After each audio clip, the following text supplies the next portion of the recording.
নমস্কাৰ, মই ৰীতা। আপোনালোকে জানে মই এক্সেছ বাৰ্ছৰ লগত জড়িত বুলি। এক্সেছ বাৰ্ছৰ ছেশ্যন আৰু ক্লাছসমূহ মই আৰু অৰুন্ধতীয়ে সুন্দৰভাৱে দি আছোঁ। এইখিনিতে এটা কথা ক'বলৈ আহিলোঁ। এক্সেছ বাৰ্ছৰ ক্লাছত আপোনালোকে ল'ম বুলি ভাবি আছে যদি আপোনালোকে আমাক যোগাযোগ কৰিব পাৰিব।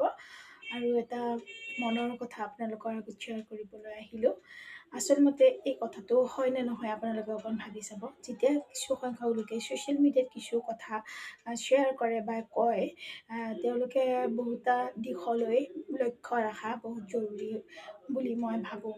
মানে কি তেওঁলোকে যিবিলাক কথা মানে কি ছ'চিয়েল মিডিয়াত আহি কয়, সেই কথাখিনিয়ে কাৰোবাৰ মানে কি সুস্থ মগজত মানে ভাল মানসিকতাত আঘাত ঢালিব পাৰে নেকি, বা কাৰোবাৰ কেৰিয়াৰত কিবা প্ৰভাৱ পেলাব পাৰে নেকি, এনেধৰণৰ সমস্যাসমূহত পৰিব পাৰে নেকি, এই কথাসমূহৰ ওপৰত তেওঁলোকে দৃষ্টিগোচৰ কৰি ভিডিঅ'সমূহ বা বনাব লাগে বা ছ'চিয়েল মিডিয়াত কিবা কওঁতে এইসমূহ দিশলৈ তেওঁলোকে মন কৰা উচিত বুলি মই ভাবোঁ।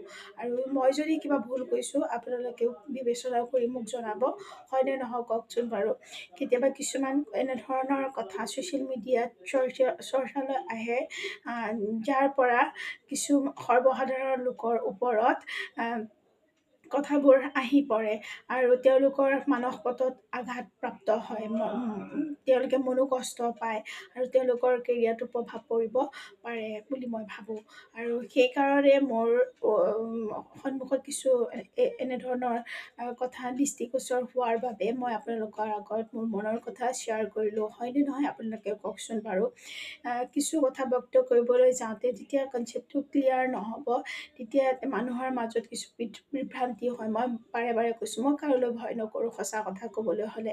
তো সেইকাৰণে তেওঁলোকে ভৱিষ্যতেও যদি কিবা এনেধৰণৰ কিছু কথা উত্থাপন কৰে, তেওঁলোকৰ মানে কি কথা কওঁতে অলপ মানে কি সকলো দিশ তেওঁলোকে চাই লোৱাটো জৰুৰী বুলি ভাবোঁ, যাতে তেওঁলোকৰ সেই কথা প্ৰকাশ কৰিবলৈ গৈ কাৰো ক্ষতি নহয়।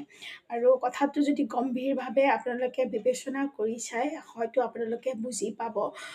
সত্যৰ হকে সদায় মাত মাতি আহিছোঁ আৰু মাত মাতি যাম।